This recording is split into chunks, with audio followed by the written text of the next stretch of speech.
Sindicato dos Trabalhadores Rodoviários de Santos e Região. Oferece aos seus associados assistência médica e odontológica, assistência jurídica e entretenimento. Associe-se. Avenida Conselheiro Nébias, 262, Vila Matias, Santos. Telefone 3228-9200.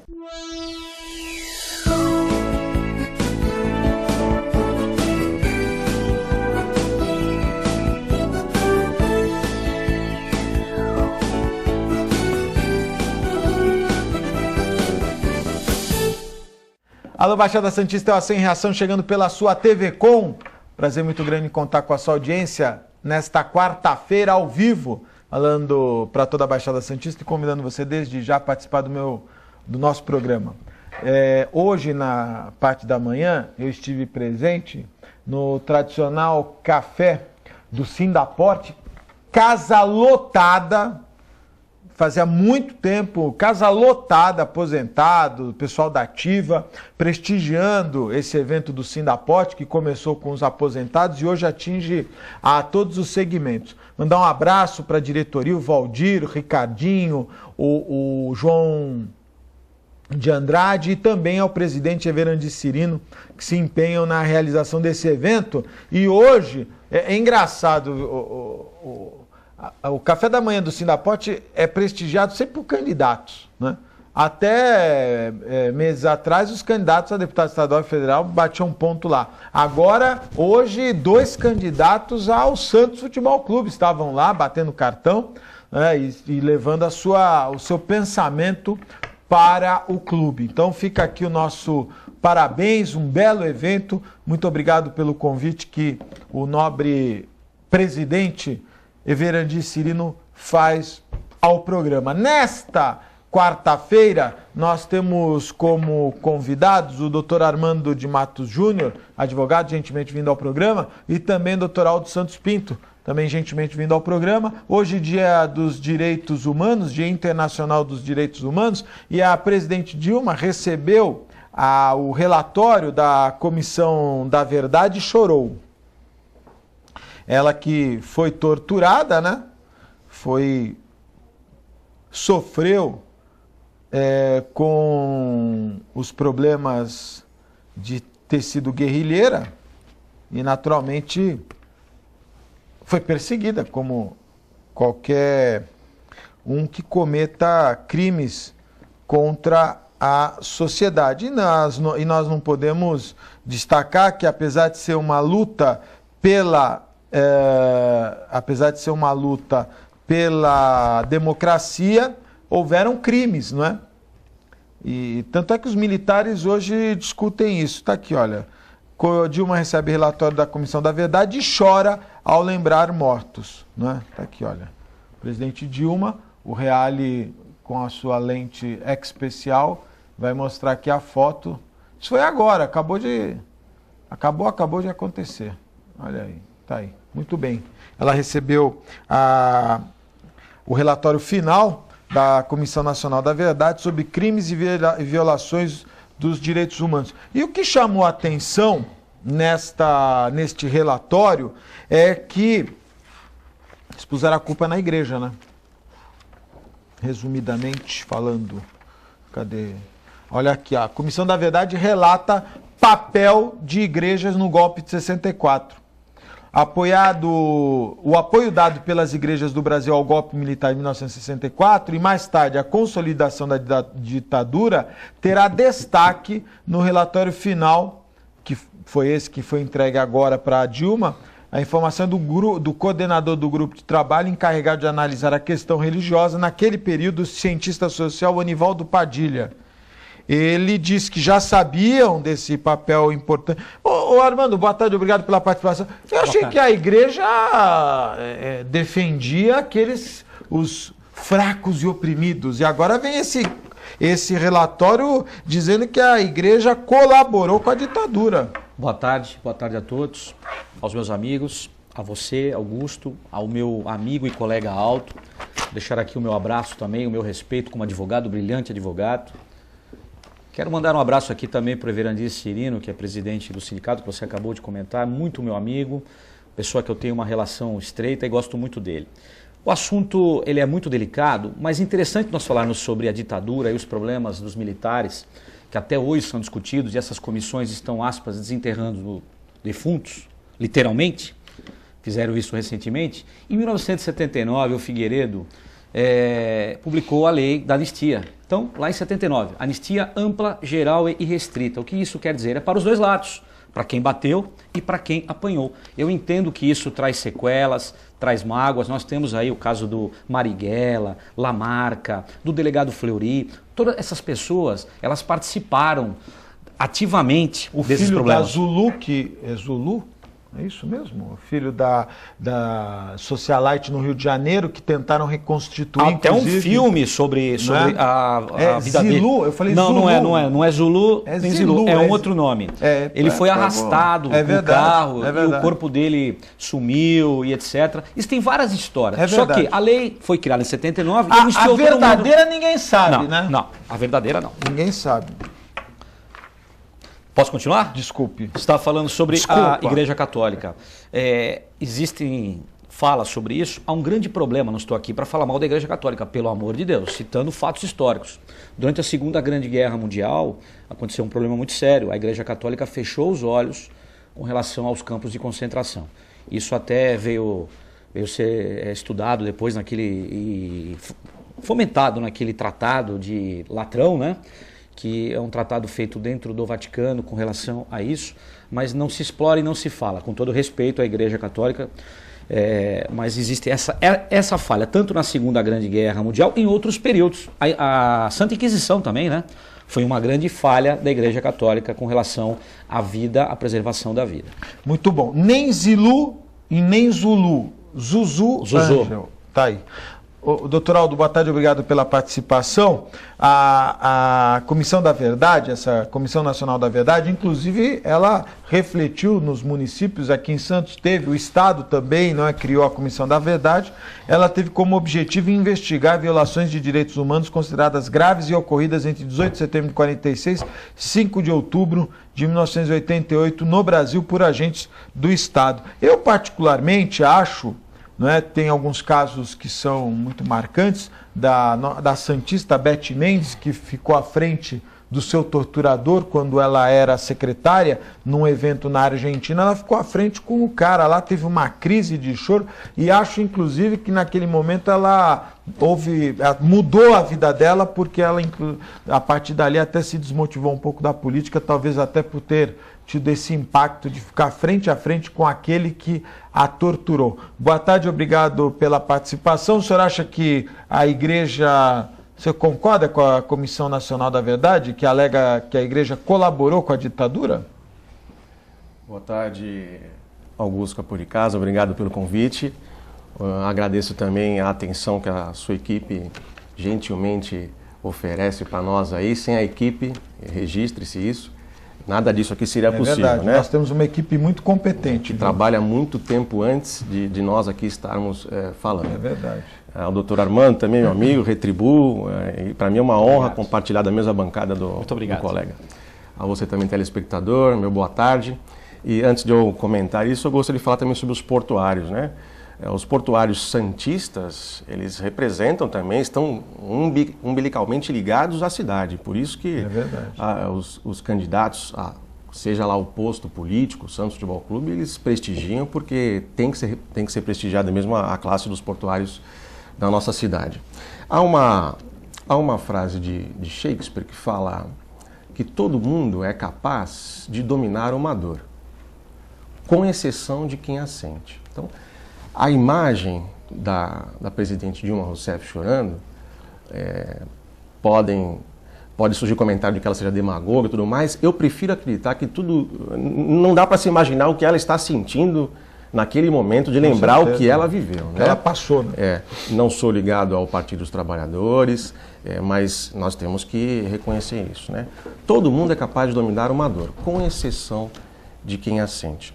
Com relação ao relatório da Comissão, na verdade, ele foi elaborado por pessoas dos mais altos gabaritos, né, jurídicos, inclusive, respeitados em todos os segmentos. do qual eu não tive acesso ainda, mas eu acho que isso é para que toda a sociedade faça uma reflexão do que nós erramos, do que estamos errando, que nós não podemos mais errar.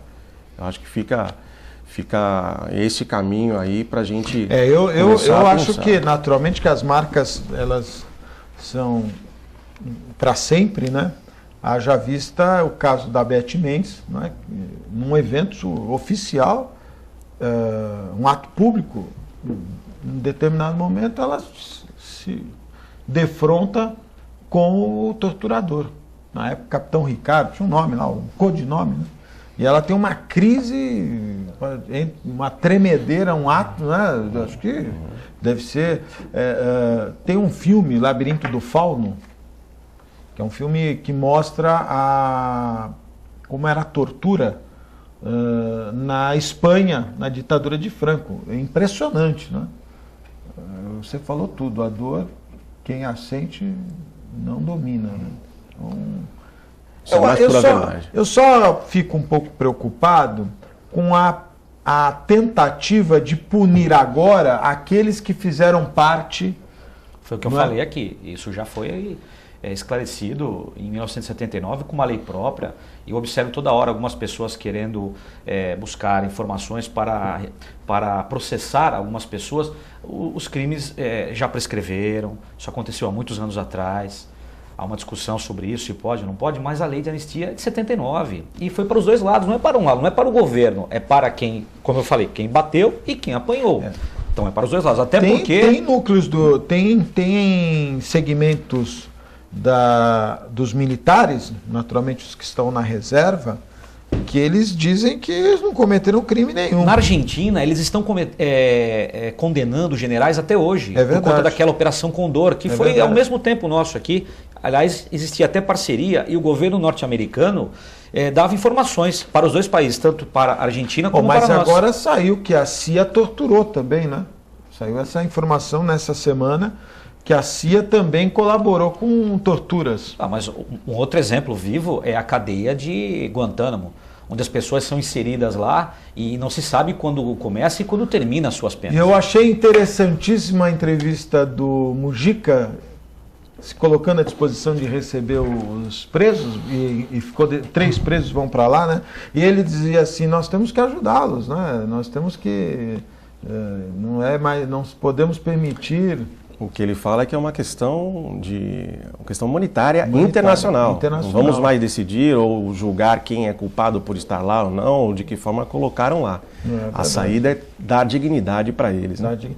Agora, eu não ia falar sobre esse tema, mas o que mais a gente percebe nos dias de hoje no Brasil é que o sistema penitenciário não está adequado. No Brasil é falido, fracassado e não recupera ninguém. E aí nós estamos também, nós não podemos criticar muito o Guantánamo. Aliás, nós não podemos criticar o Guantánamo nem pensar, porque lá o cara tem uma cela sozinho. Tal. Os únicos que não podem reclamar da prisão no Brasil é o pessoal do Mensalão, porque eles ficaram em celas individuais, não foi, doutor? Olha, eu li e ouvi o que todos aqui ouviram. Até me falaram que criaram parte para eles específica. Foi construído lá. Para que eles cumprissem as penas, ou interregno temporal deles lá, para que eles cumprissem a pena. O que eu acho interessante é o seguinte, nesse caso, a execução criminal correu muito rápido. Para nós advogados e para os nossos clientes mortais, para que se consiga a leitura de uma petição do Poder Judiciário, até porque os juízes das execuções trabalham de uma forma maluca, é papel, hoje com o peticionamento eletrônico, dá pena de entrar na sala de um magistrado que trabalha com execução. Mas a execução deles correu muito rápido. Deu dia, hoje, amanhã vamos para o semiaberto. Deu dia do semiaberto, no dia seguinte... Foi o caso do Zé Disseu, né? Sim, sim. Então, existem pessoas e pessoas. Mas no caso, normalmente não seria assim? Não é bem assim. O cara cumpriu, olha, amanhã você pode ir para o semiaberto, não é assim, doutor? Não é. Precisamos pedir uma declaração da cadeia comprovando que não existe... Semiaberto não, prisão domiciliar. Amanhã você começa a cumprir a prisão domiciliar é uma outra coisa. Existem 3 regimes prisionais no nosso país, né? Ele está em qual, Zé Disseu? Não é prisão, não é domiciliar? Não, ele está no aberto, cumprindo já na sua casa. Estou tentando explicar, é o seguinte, existe um sistema fechado, o semiaberto e o aberto. E existem duas progressões, do fechado para o semiaberto e do semiaberto para o aberto. Desde que não aconteçam problemas nesse meio aqui. Sim. O sujeito está preso no fechado e comete algum crime ou algum ilícito administrativo dentro da cadeia, ele não faz jus ao semiaberto. Ok. E isso é difícil nós conseguirmos uma progressão. No caso dos mensaleiros, tudo foi muito rápido. Essa é a bronca de algumas pessoas. Poxa vida, por que migraram de um regime para o outro com tanta facilidade? É a mesma coisa daquele, não vou falar nome, mas do dono de um banco, que um grande delegado que até se elegeu depois deputado, investigou, e os HCs eram julgados de um dia para o outro. E o cliente vai ao seu escritório e fala, escuta, doutor, por que o meu caso do meu filho não é feito dessa forma também? Ah, eu não tenho essa resposta, eu gostaria de explicar, mas eu não tenho, com muita velocidade. Então, não é igual para todo mundo, não. Alguns casos existem uma comoção, como aquele caso lá dos Nardoni, também mudando totalmente. Aquele caso foi apreciado com muito rigor. Com muito rigor. Por quê? Porque era um caso emblemático que a mídia ficou o tempo todo cobrando. E agora vem essa história aí que o sogro dele poderia estar envolvido. Só tem um detalhe, o caso transitou em julgado, né? Essa investigação foi feita no passado, esse fato foi comentado à época, só que já transitou em julgado. Existir uma sentença transitada em julgado, acabou, não tem mais o que fazer. Doutor Aldo, primeiro a questão das cadeias. Nós vivemos aí. E agora essa notícia aí do doutor Armando, que para os pobres e mortais não corre da mesma forma que outros a questão da progressão de penas. O doutor Armando falou com muita propriedade, até porque na área penal ele tem representado a advocacia, como eu disse agora há pouco, de forma brilhante, né? Então, obrigado. O que ele falou é a mais pura verdade. O advogado ele fica muitas vezes sem ter o que falar para o seu cliente o porquê. Ou ele até sabe, mas não tem provas para poder falar que o habeas corpus que ele impetrou em favor de fulano de tal vai demorar 3, 4, 5 dias para juntar a petição, enfim. E esses casos citados, de um dia para o outro... são resolvidos. Às vezes em horas, né? Julgou, publicou, soltou, né? Julgou, enfim. É difícil realmente você explicar isso com provas, né? E hoje, no dia do Dia Internacional dos Direitos Humanos, é bom a gente lembrar que em 1948, em 10 de dezembro de 1948, a Assembleia Geral das Nações Unidas sancionou, então, né, os direitos fundamentais do ser humano, que entre eles, os primeiros, né, entre os primeiros todos estão iguais, lá. né? Todos são iguais, né? E a partir daí, diversos outros tratados internacionais, a nossa Constituição também abraça essa questão do direito à igualdade, no artigo 5º, e infelizmente esses princípios que são os básicos, né, os direitos fundamentais, eles não são observados em diversos momentos.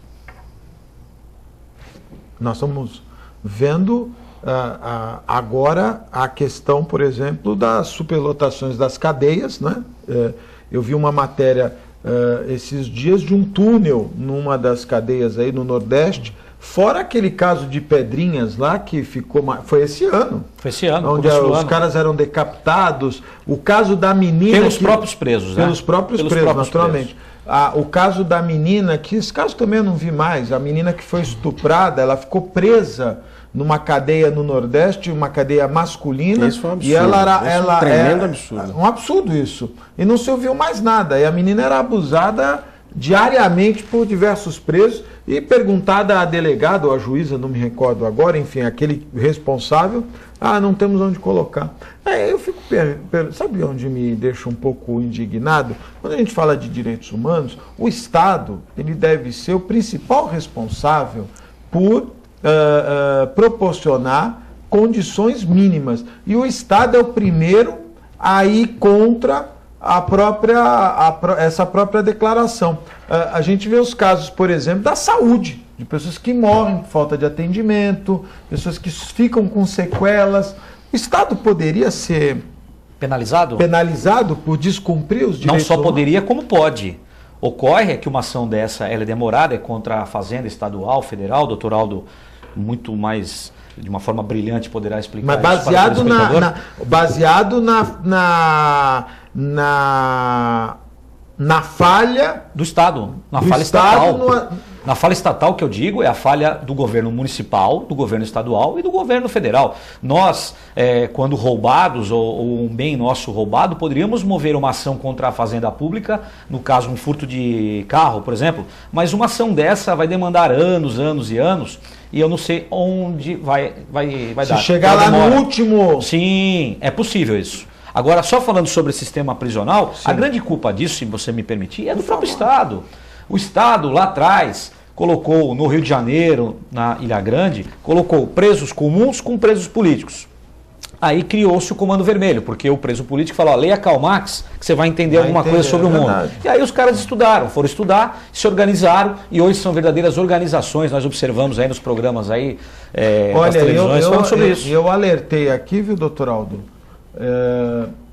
Eu tive com o doutor Eduardo Elias aqui, sim, essa semana passada, ele disse assim, olha, há 20 anos atrás, ou 10 anos atrás, não me recordo, num programa, faz mais de 10 anos, porque era ainda TV Litoral, e ele disse que num programa com o comandante da época da polícia, ele disse, já estamos sendo invadidos pelas facções criminosas. Esse comandante disse, a Baixada nunca terá facções criminosas, não é?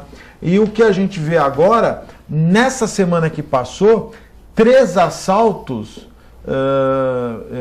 de quadrilha, fechando a Dom Domênico Rangoni para assaltar as empresas, a Cosipa, depois tentaram uma outra empresa e a Refrigerantes de Santos, na avenida, a antiga Refrigerantes de Santos, na Avenida Bandeirantes. Então, há poucos dias atrás mataram um grande delegado de polícia, o doutor Gilvan, pessoa que eu tinha uma relação. Ali um assalto, né, assalto, doutor? Mas é um crime que pode acontecer consigo, comigo, com o doutor Aldo, qualquer um de nós. Então observe, como nós estamos aqui na nossa região, vamos abrir os olhos, cautela do governo. É grave. A situação não é boa. Doutor Aldo, poderíamos culpar o Estado por não cumprir os direitos humanos, por exemplo, na questão da saúde, na questão prisional? Poderíamos e podemos, né? E alguns colegas aqui na região, e vou falar em termos de região, já fazem isso, né? Nós temos advogados que atuam nessa parte. Especialistas, né? É a pessoa que ficou presa há mais tempo. Ela deve ser indenizada? Deve ser indenizada, é um direito. Aconteceu recentemente. Até porque também faz parte lá daquele rol de direitos humanos, além do direito à vida, o direito à liberdade, o direito também à segurança, né? E acho que esse direito à segurança, que também é um direito fundamental, ele não está sendo observado pelas nossas autoridades da maneira como deveria. O caso que o doutor Armando falou é terrível e ele veio num momento em que algumas pessoas já estavam discutindo se deveriam ou não voltar a andar armadas. É verdade. E nós estamos vendo que a insegurança, né, o crime, ele acontece com as pessoas não só que andam armadas, mas também preparadas para andar armadas. Então a questão não é estar ou não estar armado. A questão é a segurança mesmo, que está falha em todos os sentidos, não por culpa dos agentes da Polícia Civil, da Polícia Militar, da Polícia Federal, enfim, esses que no dia a dia lutam. É verdade. Lutam. E nós sabemos que os nossos profissionais aqui da região lutam contra o crime. O crime é algo muito maior, é algo que vem mais aparelhado, de repente com uma inteligência diferente, e ela precisa ser atacada nesse foco aí. Eu concordo com você. Acho que nós temos que culpar os comandos, não é? O soldado está lá ganhando mal, com o colete à prova de balas vencido, e se ele der um tiro, dizem que o que ele tem que preencher de documento, de papelada, de explicações e não sei o quê. Recentemente eu conversando com uma pessoa que é policial militar há 25 anos, ela me disse que teve um episódio que no mesmo dia, 2 horas depois, já estava a corregedoria investigando, P2 que chama, né? Polícia já investigando e tal. Ele diz, se isso acontecesse com os criminosos também, né? Agora tem só um peso. Acho que nós perdemos totalmente controle da situação. Alguns dizem que é em razão da Secretaria de Segurança ficar na mão de promotores. Eu ouvi aqui recentemente um convidado dizer o seguinte: enquanto a política de segurança pública, não estou falando da política de justiça, a política de segurança pública do Estado de São Paulo ficar na mão de promotores, o crime vai vencer. O promotor tem um equilíbrio, naturalmente, tem conhecimento, mas hoje o comando da segurança pública tem que ficar com profissionais que saibam lidar com o crime. Posso fazer um comentário sobre isso, se me permite? Eu concordo e ao mesmo tempo vou discordar, vou explicar por quê. Quem hoje é o maior secretário de Segurança Pública do Brasil? Você tem ideia aqui? Sim, é o cara do Rio de Janeiro. É o cara do Rio de Janeiro. Quem é o cara do Rio de Janeiro? Delegado da Polícia Federal. Delegado da Polícia Federal. Aí que tá. Poderíamos colocar um advogado, poderíamos colocar promotores, poderíamos colocar delegados, não importa.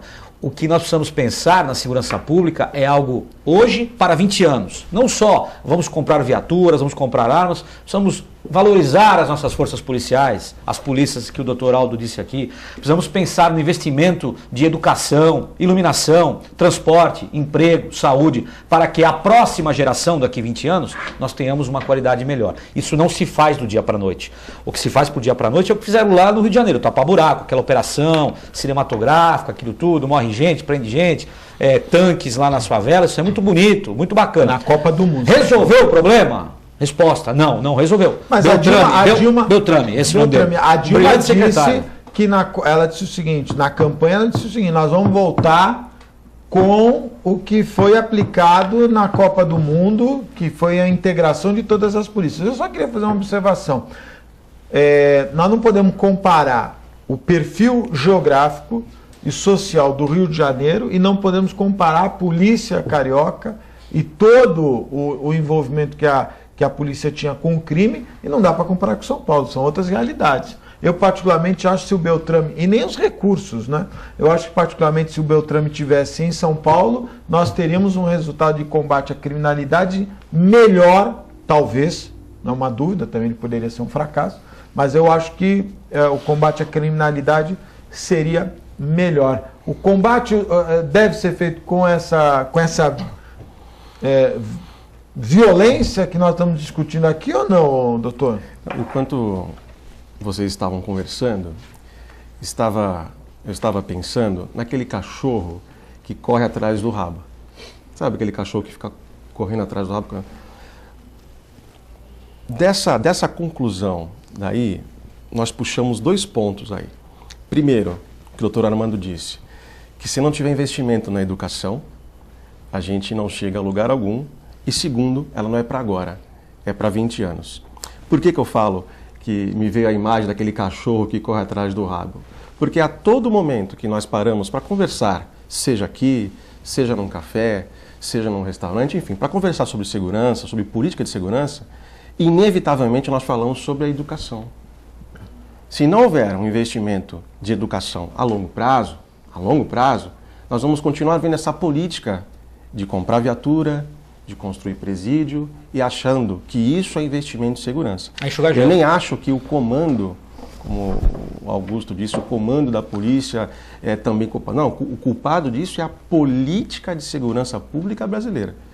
Política, ela tem que ser algo, como também já disse aqui outras vezes, suprapartidário, né? Tem que ser uma política de segurança única, claro, e com as suas diferenças. São Paulo tem uma característica, Santos tem uma característica, a região da Baixada Santista tem a sua característica, o Rio de Janeiro tem a outra característica, enfim. Né? Mas a política de segurança ela tem que ser retilínea, ela tem que seguir um caminho onde todos estão sabendo o que está acontecendo em termos de segurança. Eu... Discorda? Não, eu particularmente acho que nós perdemos já há muito tempo essa batalha. E recentemente uma matéria de uma pessoa, um especialista em segurança pública, que é o nosso delegado seccional, ao qual mando um abraço agora, o doutor Rony, e ele falando no jornal A Tribuna, falando exatamente sobre isso, sobre a violência e etc. E uma pessoa que conhece do assunto, está na polícia há muitos anos. Então, quando nós temos um especialista... E a polícia está desestimulada. E atuante, a polícia está desestimulada, mal paga. Eu estive agora em setembro, eu fui até Nova York com a minha família e observei lá como o policial local, policial municipal, ele é valorizado, querido, respeitado pela sociedade. A criança tem vontade de tirar uma fotografia com o policial, ver a viatura, conversar com o policial. Eles até vendem canequinhas lá, todo mundo compra, camisa, nós observamos aqui no Brasil. A polícia é respeitada. Aqui o cara nem... O policial militar já não sai com farda que é para não despertar... Exatamente. Então nós precisamos valorizar as forças policiais. De que forma? Pagando bem a polícia, muito bem, não é bem, é pagando muito bem, mas pagando bem o médico, pagando bem o professor, pagando bem o serventuário, todo mundo. E dando estímulo, promoção para que essas pessoas tenham vontade. E também não fiquem na polícia a vida toda. Façam o seu tempo, cumpram o seu tempo e dê espaço para os novos, para que a polícia se oxigene, mude, né? Renove-se. Isso é muito importante. Eu particularmente acho que nós precisamos... Vamos falar de um outro assunto, tem a ver com direitos humanos. Santos foi surpreendido e agora, como todo mundo tem uma câmera, né, um celular com uma boa câmera, com fotos boas, né, um morador da rua Rio Grande do Norte, se eu não estiver enganado, ele percebeu ontem, por volta das 13 horas, uma movimentação estranha em frente à casa dele, na Pompeia. Nós estamos vendo a imagem aí, o cara ficou preocupado e tal, não sei o quê. Olha, é uma moça grávida, a outra com mochila, desceu um malandrão lá, outro rapaz e tal, não sei o quê. Falei, ih, caramba, o que pode ser? Uma Kombi branca parada e várias pessoas saindo. Pareciam moradores de rua perdidos, sem conhecer o local onde estavam chegando. Essa movimentação me chamou muita atenção e ele chamou a polícia. Bem, a placa dessa Kombi era de Santo André, só que o funcionário disse que era da prefeitura de Suzano, o bonitão ali. Precisa fazer um regime ali, né? Tá obeso o rapaz ali. O gordinho ali tá... Gordinho não, gordinho sou eu. Esse cara aí é um verdadeiro tanque de guerra. Esses moradores foram deixados nas ruas. A Prefeitura de Santos acaba de informar, chegou a polícia, né? Que é um outro detalhe, né? A polícia é chamada para tudo que é negócio, né? O cara bateu na mulher, chama a polícia. Bateu no marido, chama a polícia. Quer entrar em casa, quer não sei o quê, tudo chama a polícia. A polícia militar, o cara tem que estar preparado para resolver questões sociais, porque realmente é um estresse. E tá aí, a discussão foi toda gravada. O cidadão largou os moradores de rua e não tá nem aí, de Suzano. Eu tô vendo aqui, quero saber quem é o prefeito de Suzano, que eu já vou descer. É o Galvão? Hã? Não é o Galvão? Eu não sei. Vamos ver aqui. Suzano tem japonês lá, né? Tem. Agora, Suzano e Mogi das Cruzes. Isso mostra que a cidade de Santos é uma cidade acolhedora. Acolhedora. Antigo, né? Tem um trabalho de prefeituras... assistência social brilhante. Mas um povo solidário. Terra da caridade. Terra da caridade. Aí estão as fotos. Agora, joga a sequência de fotos aí pra mim, por favor, Daiane. Até porque aqui é uma cidade quente, tem chuveirinho na praia, então é melhor ficar em Santos do que Suzano. Mas isso é um trabalho que a prefeitura fez, a prefeitura deles. Trazendo um problema muito sério para nós, né? Sim, porque essa tem sido uma das principais... Olha, Suzano é uma cidade na Grande São Paulo, sim, né? E, então, aí levou todo mundo para o 7º DP, né? Estiveram lá no 7º DP. Ela faz divisa com Mogi das Cruzes, com Que Poá, coisa legal, o direito de ir a vir para Santos. Direito de ir e vir para então, Santos. A prefeitura soltou uma nota, né?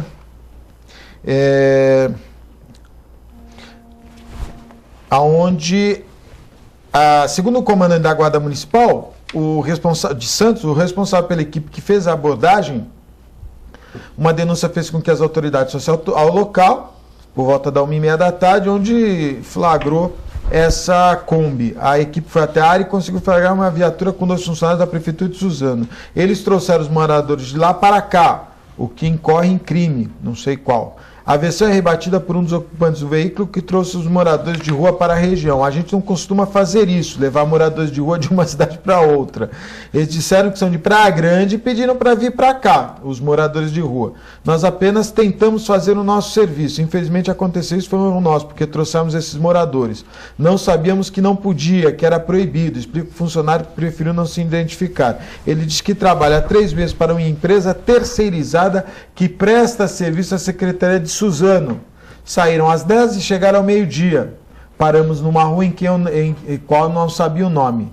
Ele diz que é a primeira vez que vem e tal, contou e não sei o quê. Resumindo, né, vai ser levantado. Eu acho que o Paulo Alexandre tinha que pegar o telefone e ligar lá para Suzano e perguntar para o prefeito de lá o que está acontecendo, porque o carro é da prefeitura, está vinculado a uma secretaria de Suzano. Agora, crime não é, né? Olha, se o camarada entrou no carro por livre e espontânea vontade, falar em cárcere privado, em constrangimento ilegal, sequestro, qualquer coisa assim, não pode. Eu acho que o que implica... O aspas crime aí foi da prefeitura ou do secretário de lá que trouxe o problema para nós. Porque aqui é uma cidade quente, uma cidade acolhedora. Está chegando o verão. Chegou aí, já está quente. Né? E nós temos chuveiros aí na praia, onde o pessoal utiliza. Mas esse é um problema deles que a sociedade deles lá deveria resolver. Isso não é de agora, né? Isso é antigo. Essas histórias sempre se falou isso, né? São bem comentadas, sim. Principalmente no verão.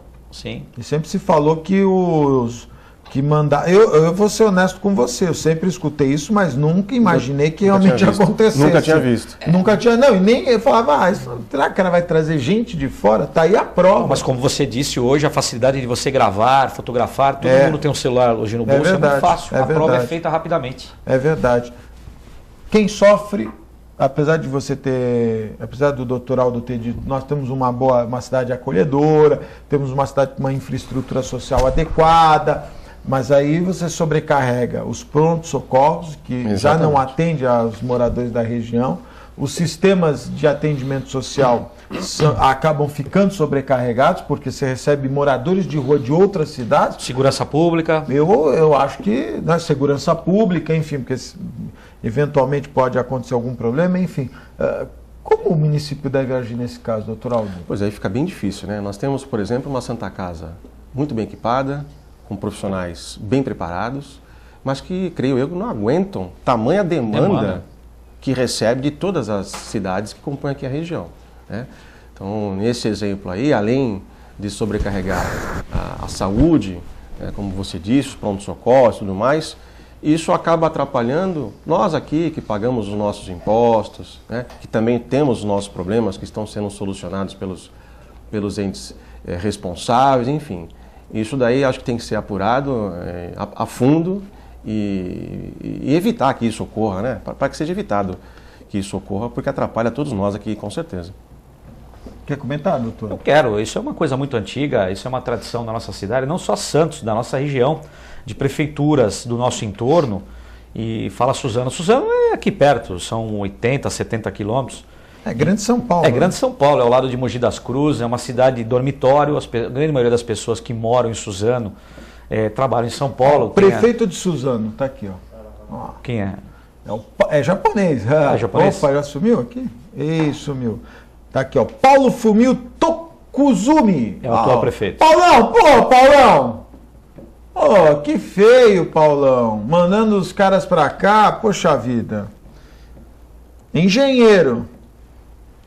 E como você bem disse, vai assoberbar tanto a parte de saúde, como de segurança pública e outros equipamentos que o santista e as pessoas do nosso entorno dependem, né? E é um problema muito sério. Mas isso é antigo, muito antigo, não é de hoje não. E ele já foi prefeito em 92, ele é experiente, ele está no seu segundo mandato à frente da prefeitura de Suzano. Eu particularmente acho que agora todo mundo está dizendo que ninguém sabia de nada, vão abrir uma sindicância e tal. Ninguém sai com uma Kombi, não é verdade? Da prefeitura, enche de moradores de rua, vamos para Santos, ou na praia, né? Ninguém faz mais isso. Acho eu que ninguém faz mais isso. Me dar uma carona ficou esquisito, né? Eu não sabia que numa Kombi cabiam tantas pessoas. Me dá uma carona. E o gordinho ali, pô, corajoso. Me dá uma carona até Santos é complicado. Me dá uma um carona carro até oficial. Santos, é verdade. Segundo o estudo Atlas 2014 da Maplecroft, o número de países que representam risco extremo aos direitos humanos cresceu 70% nos últimos 6 anos. Houve um salto de 20 países em 2008 para 34 países agora. Guerras civis e conflitos étnicos são os principais fatores que põem em risco o direito à vida, à educação e à segurança das crianças e mulheres.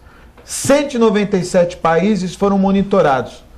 Os que pior deterioram a proteção dos direitos humanos foram Síria, Egito, Líbia, Mali, Guiné-Bissau, o norte da África, a região subsaariana e o Oriente Médio concentram as nações nas piores situações.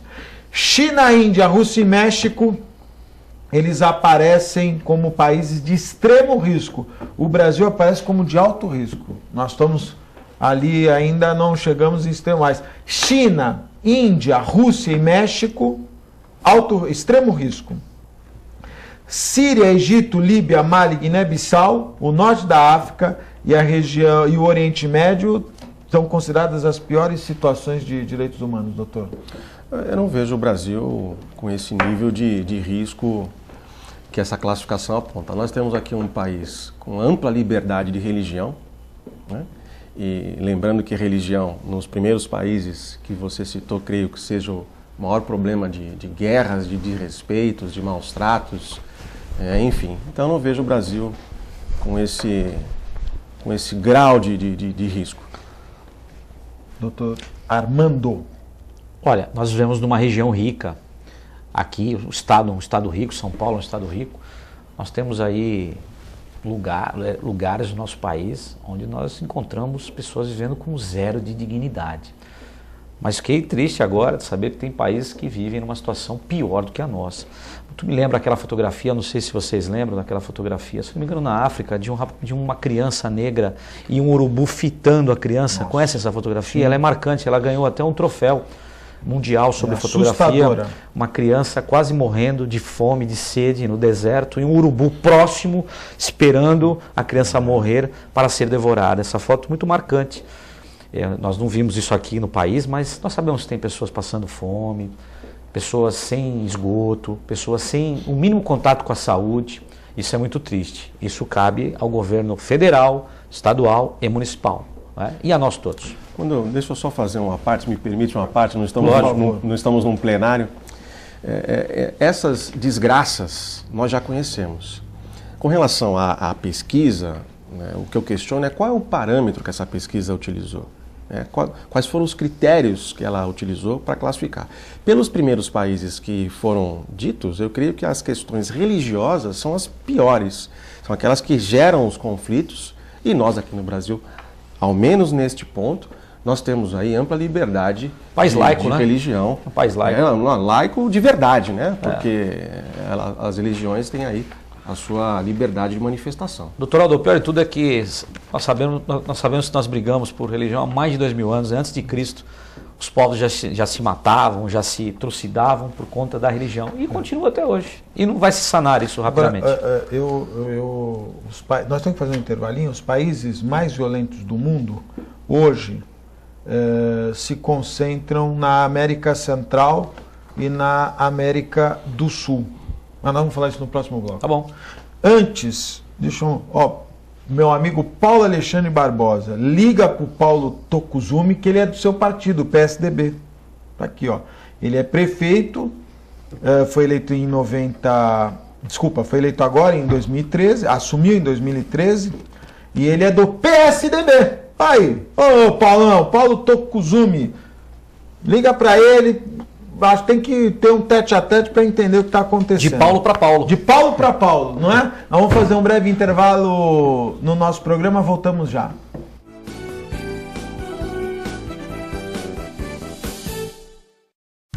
Com o objetivo de atender cada vez melhor, o Plano de Saúde Santa Casa oferece a você e a sua família uma ampla rede de atendimento em Santos, São Vicente, Praia Grande, Cubatão e Guarujá.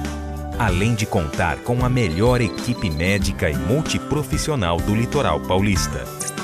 Plano de Saúde Santa Casa de Santos. O melhor atendimento em plano de saúde. 3226-6200.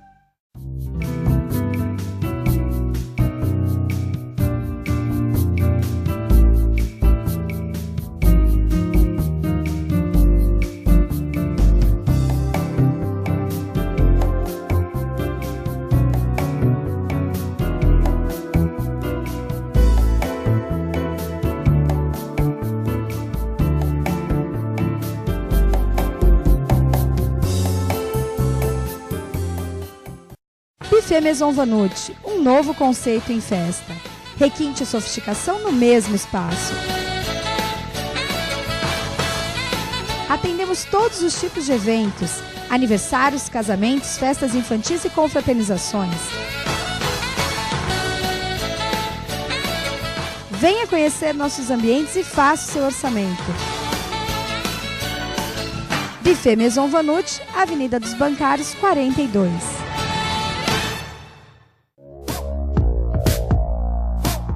Sindicato dos Trabalhadores Municipais de Praia Grande, há mais de 20 anos levando aos seus associados planos de saúde e convênios, assistência odontológica e jurídica, curso de capacitação e outros benefícios, dando aos servidores melhores condições de trabalho e qualidade de vida.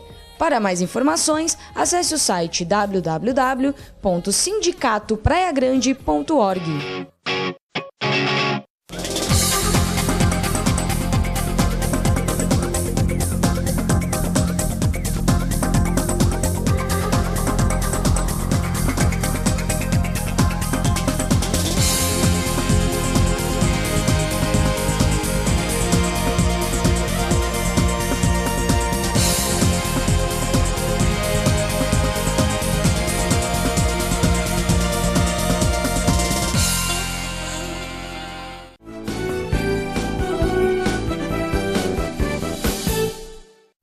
Estamos de volta ao vivo, mandando abraço especial, nossos amigos da Ozan. E hoje lá no Sindaporte, o meu amigo Fábio Garibe, da Ozan, estava lá, o rei do gel, como diria Everendo de Cirino.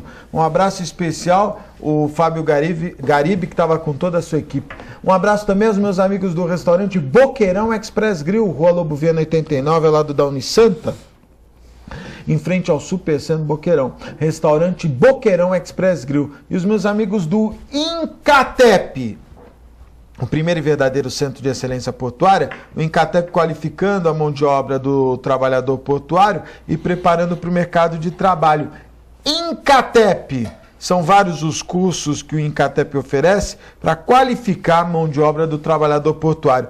Incatep, o primeiro e verdadeiro centro de excelência portuária. Olha, eu quero desejar boa sorte ao meu amigo Antônio Marques Fidalgo, que assume a Secretaria de Comunicação da Prefeitura de São Vicente, e torço para que ele possa ter um resultado positivo no trabalho que ele vai desenvolver à frente da Secretaria. Mas o que eu gostaria de registrar é que, infelizmente, a Secretaria de Ação Social de São Vicente, ela está, já não é de agora, desde que o Billy assumiu a prefeitura, ela está numa situação bastante delicada. Muito obrigado, doutora Amanda.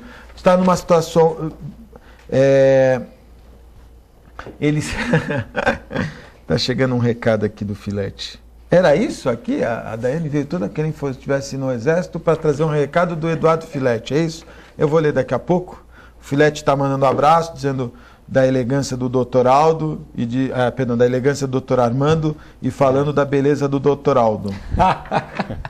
Da beleza do terno, Aldo, calma, viu? Mas eu vou falar, ele está pedindo para somar mais uma informação aqui. Mas antes, dizer o seguinte... Desde que o Billy assumiu, a Secretaria de Ação Social da cidade de São Vicente vive um caos. Lembrando que é ela responsável pelos asilos, pelas creches, e passou o ano de 2013 e esse ano de 2014 com greves e mais greves e mais greves, e os idosos sem atendimento, crianças sem atendimento. E agora os funcionários das instituições, as creches e asilos, estão há 3 meses sem receber, pararam de trabalhar. Não recebe, pararam de trabalhar. Agora, eu fico pensando o que leva uma prefeitura como a de São Vicente a ter esse caos que se instalou. Com todo respeito ao prefeito, acho que alguma coisa está errada, porque não é possível.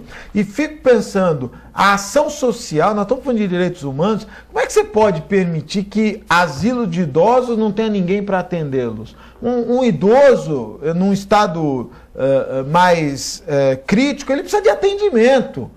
Eu não consigo... É desestimulante. É desestimulante. Doutor Aldo, 25 países mais violentos do mundo. Primeiro Honduras, América Central. Segundo Venezuela, América do Sul. Só para você ter uma ideia, em 2011, quase 48 homicídios por 100 mil habitantes. No número de homicídios, em 2012, 16 mil. E a taxa de homicídios em... Desculpa, fiz uma bobagem aqui. Segundo lugar, Venezuela. Hoje, 53, quase 54 homicídios por 100 mil habitantes. Em 2011 eram 48. Honduras eu já falei em primeiro lugar, Belize, El Salvador, Guatemala, todos os países da América Central, Jamaica, Suazilândia na África, é a 7ª, depois volta para a América Central, a Colômbia, ela tem hoje quase que 31 homicídios por 100 mil habitantes, o Brasil está em 16º com 25 homicídios por cada 100 mil habitantes. Exclusivamente homicídios aqui, viu? Fora a maquiagem, né? A maquiagem que é feita pelos governos, por exemplo, o crime de latrocínio, que é o roubo seguido de morte. A pessoa vai roubar e acaba matando. Não é inserido como homicídio, e sim como latrocínio. Não entra no cômputo do homicídio. O que é um erro. A quantidade de homicídios é mesmo superior. Parece aquele filme Tropa de Elite, que o camarada aparece morto na praia e o comandante fala, morto na praia é afogado. Não, mas tem tiro. O senhor é médico legista? A mesma coisa, igualzinho. É idêntico. Então, o crime de latrocínio não é inserido como homicídio. Então, o número realmente ele fica inferior e nós vamos lá para 16º. Saber se nós não estamos em 2º, 3º ou 1º do mundo. Doutor Aldo. Primeiro, um abraço para o nosso grande amigo Eduardo Filete e a toda a sua família honesta, que trabalha, que estuda, incansável, nada, pedala, corre, rema e trabalha. Enfim, um grande abraço ao meu amigo Eduardo Filete, Celso Filete e todos da família Filete. E fazer uma referência à dona Guadalupe, que carrega a empresa, não é? Uma pessoa de mais de 80 anos. Eu um abraço para o meu amigo Filete também, gosto muito dele. Ele disse que foi correr ontem na praia, que tá gordo, tá tentando emagrecer, né, Aldo? Ele tenta seguir os teus passos, mas não tá conseguindo. Ele disse que contou 32 moradores de rua na orla. A questão dos moradores de rua se remete a essa Kombi flagrada, né? Quantas Kombis mais nós não vimos trazendo pessoas que gostariam de estar aqui em Santos, na Praia Grande, São Vicente, enfim. Mas eu gostaria de voltar nessa questão da violência, né? Como o doutor Armando bem colocou, de que maneira foi feita essa pesquisa? O latrocínio está de fora. Está de fora. E aí eu pergunto, e as mortes absurdas, estúpidas e violentas que ocorrem no trânsito? Será que se nós computarmos essa daí, não haverá uma mudança nesse ranking que não é invejável? Ninguém gostaria de estar nesse ranking, mas será que não haveria uma mudança nesse ranking? Concordo. É um número diferente, é uma condição diferente. Até o próprio registro policial é feito de uma outra maneira, mas o camarada que se embriaga, que usa entorpecente e sai pelo trânsito em alta velocidade está assumindo o risco, até uma discussão jurídica sobre isso, se é homicídio doloso, se não é, mas também é um crime e as vidas são ceifadas, isso acontece constantemente. Nós abrimos lá o jornal, ligamos a televisão todos os dias e acontecem absurdos desses. O governo precisa investir muito na educação do povo, precisa investir muito, coisa que não é feita. Precisamos pensar, como eu disse no começo do programa, para 20 anos, não agora. Olha, eu estou lendo aqui, nós estamos indo para o encerramento, né? Mas eu queria ler aqui frases.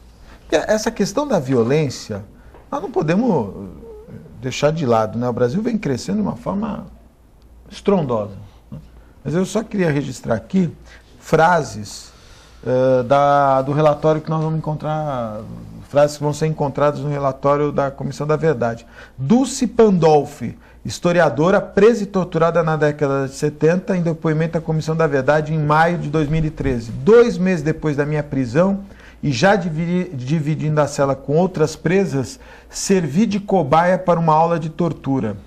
Já o Carlos Alberto Augusto, ex-delegado e ex-agente do DOPS, diz o seguinte: Fleury foi herói nacional, comandante Ustra foi herói nacional, nossa equipe impediu que implantasse o comunismo. Cuba não tem a liberdade que vocês têm aqui hoje. Graças às Forças Armadas é que estamos tendo a liberdade hoje.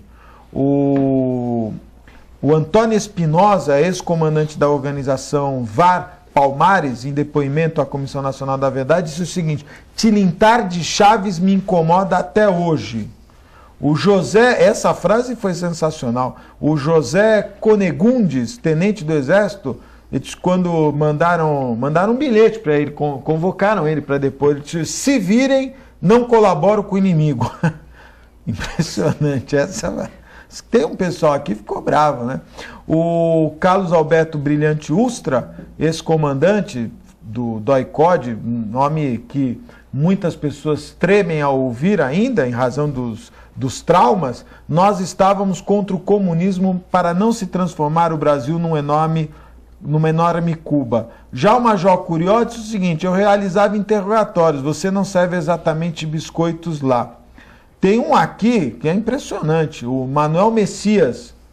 Se eles me colocarem um tambor de metal e me trancaram ali, pelado, soltaram o tambor de um morro, machuca muito, bate em pedra e tudo que é coisa. Tortura terrível, né? Eu acho que, como o doutor Aldo falou... Augusto, lembrando uma coisa também, que o santista novinho não sabia, não conhece, nós tivemos um navio. Raul Soares. O navio ficou atracado aqui do lado do Guarujá, né? Do porto lá do Guarujá, o navio cadeia, onde pessoas ficaram ali durante meses.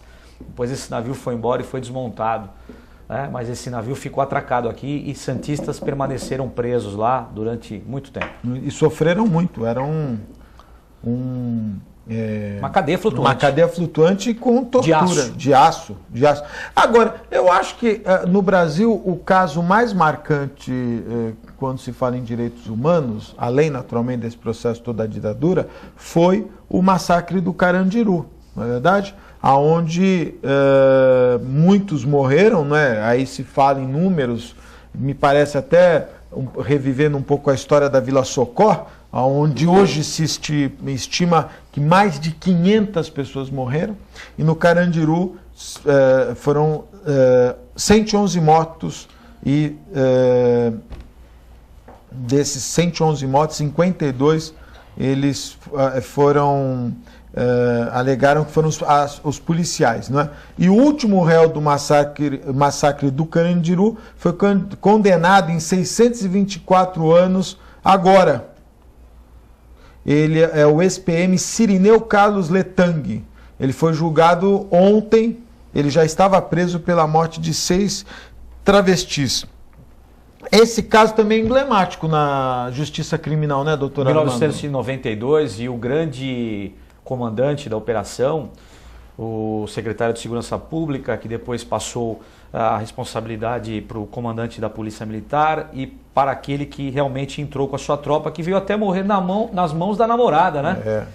Não, ela foi inocentada. Sim, mas ela, aspas, né, a investigação foi para esse lado, ela foi julgada e foi absolvida. Mas ali uma história emblemática, muitas pessoas morreram, mas muitos que morreram no Carandiru foram mortos pelos seus próprios colegas, não é isso? Então você detectar aquele que efetivamente disparou, então isso me parece um pouco também um julgamento político. Vai fazer parte da história dos direitos humanos, ou da violação dos direitos humanos na história do país, doutor Aldo? Eu acho que já faz parte, mas de maneira velada, grande parte da sociedade, no fundo, apoiou. Algumas pessoas que se hoje se candidatarem com proposta de segurança pública, dizendo que apoiam ou que de alguma maneira participaram, terão milhares de votos. É verdade. Você pode ter certeza disso. É verdade. Nós estamos encerrando o programa. Eu quero deixar aqui um abraço para meu amigo Eduardo Filete, que ligou aqui, fazendo essa reflexão. Ele contou ontem, 32, foi correr ontem à noite. E não está gordo nada, ele que é um atleta, faz atividade física todo dia, e ele disse que contou 32 moradores de rua na orla. O Filete, que é um observador da nossa cidade, uma pessoa que sempre está antenada aí, um abraço especial, Eduardo Filete, e a dona Guadalupe e toda a família. Doutor Armando, muito obrigado pela participação, viu? Muito obrigado, é um prazer estar aqui com os telespectadores, com vocês, da bancada, com todos vocês. Muito obrigado mesmo. Doutor Aldo, muito obrigado, Aldo.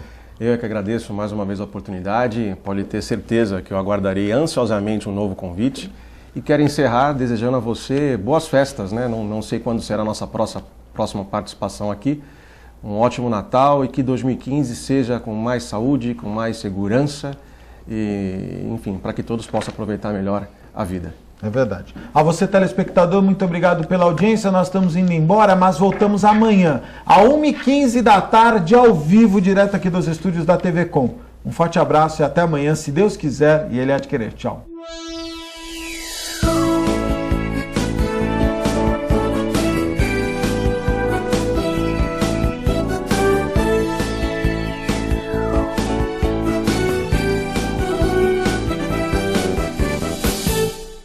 Um pedacinho da França agora ilumina Santos. Deixe que ele ilumine sua vida. Ville de France, do Grupo Mendes. Mais um sucesso pronto para morar. Espaço, conforto e requinte para você viver todo o charme europeu. Com o melhor clima tropical e uma vista livre para o mar. Ville de France, o estilo das vilas europeias em plena cidade de Santos. Venha conhecer.